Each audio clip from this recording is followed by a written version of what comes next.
정도를 넘겨서 출근하면은 시민들한테 피해를 덜 주겠지. 그래서 조금 더 늦춰봤더니 9시 55분쯤 출근을 했더니 그래도 막히더라. 네. 그래서 아예 그 다음 날은 아예 12시에 그럼 늦지막하게 가자. 이렇게 한 건 아닐까요? 아니 의원님께서 싱가포르와 인도네시아에 이제 국익 외교를 하러 간 사이에 새 대통령이 취임을 했습니다. 일주일이 됐는데 가장 중요한 국정 현안이 뭐냐? 오늘 도대체 우리 대통령은 몇 시에 출근했느냐? 저도 오늘 아침에 찾아봤습니다. 오늘은 몇 시에 출근했나? 기사가 안 나오더라고요. 첫날은 정확하게 나왔어요. 8시 31분에 집무실에 도착을 했습니다. 근데 바로 다음 날부터 지각을 시작합니다. 9시 12분에 출근을 했다라고 기자들이 역시 확인을 했습니다. 그러니까 그 러시아어 시간을 피하기 위해서 늦게 출근하는 건 아닐까요? 당초에 약속된 거는 러시아워 시간을 피하기 위해 일찍 출근하기로 돼 있었죠. 새벽 출근하겠다고 했습니다. 7시에 출근하면 되지 않느냐? 그 서초는 거기 많이 막히거든요. 아니 근데 이게 2일차에 9시 12분, 3일차에 9시 55분, 4일차에 12시? 요거 이제 3일차부터는 이게 맞아요? 기자들이 확인한 내용은 아닙니다. 예. 이게 9시 12분까지는 기사가 나왔는데 예. 기사가 나오고 아니 어떻게 대통령이 첫 주에 둘째 날부터 지각을 하냐. 개 난리가 났습니다. 이제 뭐 하는 거냐 지금. 근무 태도가 이게 똑바로 된 거냐. 난리가 나니까 그 다음 날부터는 경호처에서 이게 실시간으로 대통령의 동선이나 뭐 시간이 공개되는 거는 조금 문제가 있다. 이렇게 하니까 기사가 안 나오더라고요. 그랬더니 이제 그 막히는 시간 확인을 해보니까 대충 이때쯤 출근한 것 같다라고 이게 추정치가 나온 겁니다. 3일차에는 9시 55분 크로스 검증을 해보니까 9시를 일단 넘긴 거는 맞는 것 같습니다. 그러니까 그런 거구만. 네. 그러니까 2일차에 9시 12분은 9시 정도를 넘겨서 출근하면은 시민들한테 피해를 덜 주겠지. 그래서 9시 15분, 12분 정도 해봤더니 그래도 교통체증에 걸리더라. 그래서 조금 더 늦춰봤더니 9시 55분쯤 출근을 했더니 지금 대통령이 편드시는 겁니까? 그랬더니 아니 야당 국회의원이 그래도 막히더라. 네. 그래서 아예 그 다음 날은 아예 12시에 그럼 늦지막하게 가자. 이렇게 한 건 아닐까요? 아니 그럴 거면 출근을 안 하면 되지 않습니까? 오늘 아침에 박지원 비대위원장이 그러더라고요.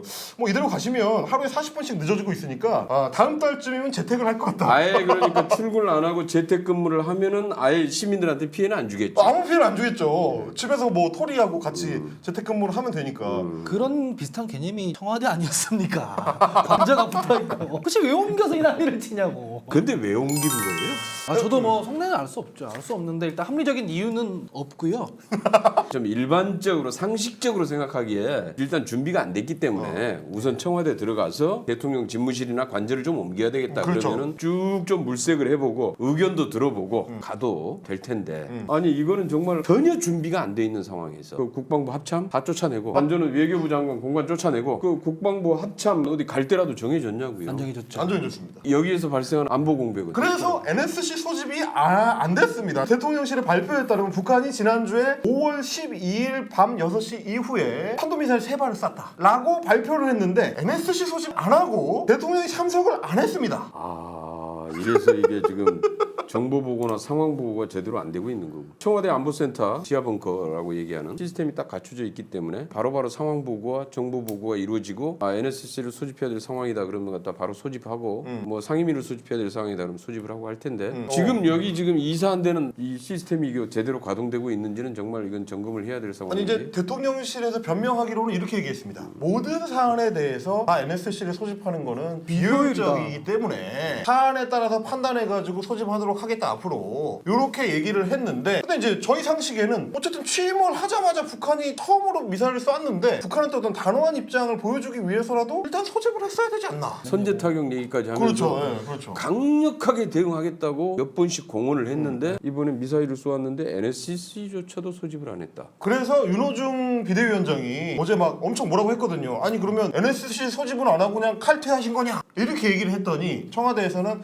아니다. 그날 늦게까지 밤에 근무를 하면서 회의는 했다. 보고는 다 받았다. 그러면 퇴근을 했다 안 했다가 확인이 안 되는 건가요? 약간 불명확한, 약간 블라인드. 일단 뭐 대통령실 입장에서는 거짓말을 설마 하진 않았겠죠. 밝히기로는 퇴근한 상황은 아니었다라고 일단 공식적으로는 그렇게. 거짓말을 하진 않았겠지. 근데 다만 이제 이렇게 덧붙이니까 난 찜찜하더라고.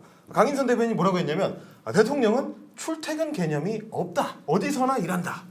이렇게 덧붙였기 때문에 그러면 그 개념으로 보면은 그거는 청와대에 있을 때 얘기. 보고는 받았는데 나가긴 나갔다 이런 얘기인지. 그러니까 이제 지금 청와대는 그게 가능했던 게 관저가 대통령 있으니까. 집무실과 비서실과 관저가 같이 있기 때문에 그렇죠. 실제로 집무실에서도 회의를 하기도 하고 필요에 따라서 관저에서도 바로 그 비서동에서 필요로 하는 해당 비서관 내지는 수석 불러서 바로 보고받고 그렇죠. 저기 회의도 하고 이게 바로 항시적으로 이루어지기 때문에 가능해. 밤 12시에도 할 수 있어요. 바로 부르면. 그렇죠. 그건 뭐 할 수 있는데. 지금 근데 이제 대통령은 밤 12시 지금처럼 하려면 이제 이렇게 돼 있으면은 사실 거기 지금 현재 그 관저에 참모 회의를 할 수 있나요? 이런 식의 해명이 맞을 것 같으면 주말에 대통령이 신세계백화점에 신발 사러 간 것도 업무 추진이라고 할 수 있어요. 그러니까 말이 안 되는 그게 가능한지 모르겠네. 지금 있는 아파트죠. 아파트입니다. 아파트에서 청와대 뭐 수보 회의 이런 걸 수보 회의를 소집을 하면 이제 다시 출근하셔야 되는 거죠. 저는 사실 잘 납득이 안 가요 지금. 일들이 벌어지고 있는데. 아니 그런데 왜 이렇게 하냐고요. 그러니까 이렇게 좀 이렇게 해서 준비가 된 다음에 이전해도 될 텐데. 그러니까요. 아까 제가 말씀드리려다 그런 말았는데 이건 뭐 청와대 입장은 아니고 유튜브에 유명한 법사가 있습니다. 건진 법사라고. 너무 잘하는 겁니다. 지금은 이렇게 했지만 앞으로 그쪽에 빛나기 시작을 하고 발복하기 시작을 하면 건진 법사 근데 윤석열 대통령이랑 가까운 사이라고 하니 아니 진짜로 도문 소문이 미신 때문에 안 들어간다. 이 진짜예요 그럼? 여기까지 하겠습니다. 어쨌든 새 대통령이 일주일 동안 최소한 1회 이상의 지각을 한 것은 지금 사실로 확인이 됐습니다. 근데 이제 문제는 이러다 보니까 자꾸 이제 비교를 하게 되지 않습니까? 노무현 대통령 참여정부 시절에 또 이제 청와대 계셨으니까 어쨌든 관저에서 출퇴근을 하더라도 대통령도 출퇴근을 내부에서는 하는 거니까 늦게 오시는 경우가 있었습니까? 아침에 대개 이제 8시 회의가 있고요. 그럼 8시면 8시 전에 와야 되잖아요. 그렇죠. 참모들은 그 전에 나와서 다 준비해야 되잖아요. 대통령이 퇴근하고 나서 관저에 가시더라도 대체로 이제 현안들 중에서 굉장히 좀 이렇게 이 논쟁이 되는 좀 그런 경우들에 대해서 좀 각각의 해당 비서관들의 좀 의견도 듣고 토론도 하고 대개 이제 관저에서 그건 뭐 식사도 같이 하기도 하고 아니면 저녁 식사 후에 계속 하기도 하고 토론. 관저에 또 회의실도 따로 있잖아요. 이러기도 하고 하거든요. 청와대는 이제 그게 다 갖춰져 있기 때문에 가능한데 뭐 지금 있는 데는 그게 뭐 가능하지도 않을 거고 그렇게 되면 아마 국정의 공백들이 계속 생길 텐데요. 제가 궁금한 게 그런 겁니다. 대통령이 출근하는 시간이 직무를 수행하는 시간이 일정해야 되지 않습니까? 9시에 출근을 한다 치면 8시쯤에는 수석들끼리 뭐 회의를 할 테고 그 전에 7시쯤에 뭐 비서관들끼리 회의를 할 테고 그런 식의 어떤 체계가 무너지면 이게 나라가 돌아가요. 부처에서 뭐 지침을 매일 뭐 10시에 받아야 되는데 오늘 12시에 퇴근했기 때문에 뭐 대기하고 이렇게 되면 이게 부처가 굴러갈 수 있습니까? 누군가가 어디 딴 선에서 또 결정한 사람 있나? 지금 기자 중에 어떤 자는 이거 시간 체크하고 있습니다. 100일만 모으면 이거 단독이거든. 당신 같은 사람이 계속 저거 엑셀에 적어놓고 있을 거거든. 한 석 달 있다가 터트리잖아? 단독이야. 그때 어떻게 될지 우리는 이제 지켜보는 재미가 쏠쏠하지 않을까. 한국 사람들 불성실한 인간 매우 싫어합니다. 요거를 좀 대통령실에서 이상한 변명할 생각을 하지 말고 좀 꼼꼼하게 파악을 할 필요가 있을 것 같다. 그래서 다만 이제 그 말씀은 좀 드리고 싶습니다. 의원님도 이제 학창 시절에 보셔서 아시겠지만 학교에서 집이 가깝다고 해서 애들이 일찍 오지 않습니다. 그렇죠. 지각하는 놈들은 늘 지각을 해요. 그렇게 지각을 해요. 지각하는 애들은 말이죠. 늘 지각을 합니다. 맞아. 지각은 버릇이야. 그거. 지각은 버릇입니다. 그리고 가장 가까이 이제 학교 옆에 사는 놈이 또 늦어요. 늦습니다. 아시겠지만 그래서 버릇이야. 윤석열 대통령은 말이죠. 대선 후보 시절에도 늘 늦었습니다. 후보 때도 그랬어요? 후보 때 늘 늦었습니다. 대학생들은 간담회 한다면 1시간 늦습니다. 그 다음날 청년 간담회 합니다. 40분 늦습니다. 20분 간담회하고 갑니다. 자, 이런 대통령이 되지 않을까 저희는 좀 걱정이 되고요. 왜 그렇게 계속 늦지요, 그런데? 왜 그럴 것 같아요, 의원님? 제가 듣기로는 검찰에 이제 근무하던 시절에도 출근 시간이 일정치 않았다라는 얘기가 루머로 여러 루트를 통해서 돌고 있긴 하더라고요. 그 루머가 뭔데요? 이거 좀 그분요? 꺾고 이제 아침에 숙취가 심하니까 그런 루머가 돌더라. 정치 맛집에서 이제 그런 얘기를 하기엔 약간 격이 떨어지니까. 교통 체증 시간을 피하려고 계속 늦추는 줄 알았더니 그게 아니라는 말이에요. 정말 그렇다면 이거는 정말 다시 한번 생각해봐야 될 문제인데.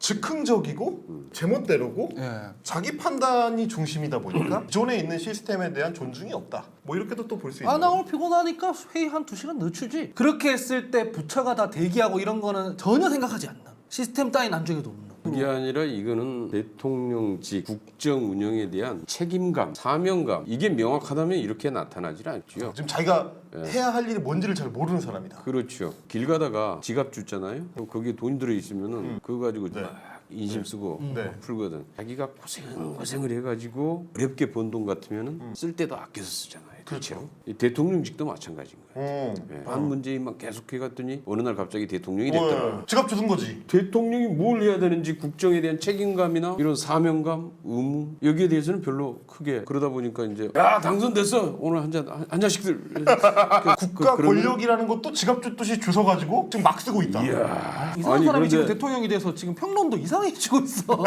출근 시간이 자꾸 나는 늦어지는 게 저기 한 줄 알았더니 이게 야 이게 뭐 다음 아 그건 이제 저희의 추정이죠. 예, 추정. 네. 추정이겠죠. 네, 추정이죠. 설마 그렇지 진짜 않겠죠. 예, 설마 술 먹고 12시에 나오겠습니까? 본인도 대통령인데 설마 술 먹고 숙취 때문에 9시 12분에 출근하겠습니까? 설마.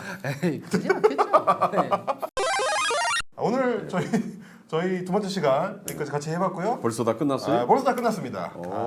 다음 시간에도 늦지 않게 좀 잘 부탁드릴게요. 삼선 전문 셰프 김경엽 의원과 홀 매니저를 담당하고 있는 헬마우스 그리고 이제 구설수 대변인 구설수 전문입니다. 구설 대변인 혹은 배설 대변인 하원기 배설 대변 안 적혀 있는데 그 대변인과 함께했습니다. 다음 주에 뵙겠습니다, 여러분. 감사합니다. 고맙습니다.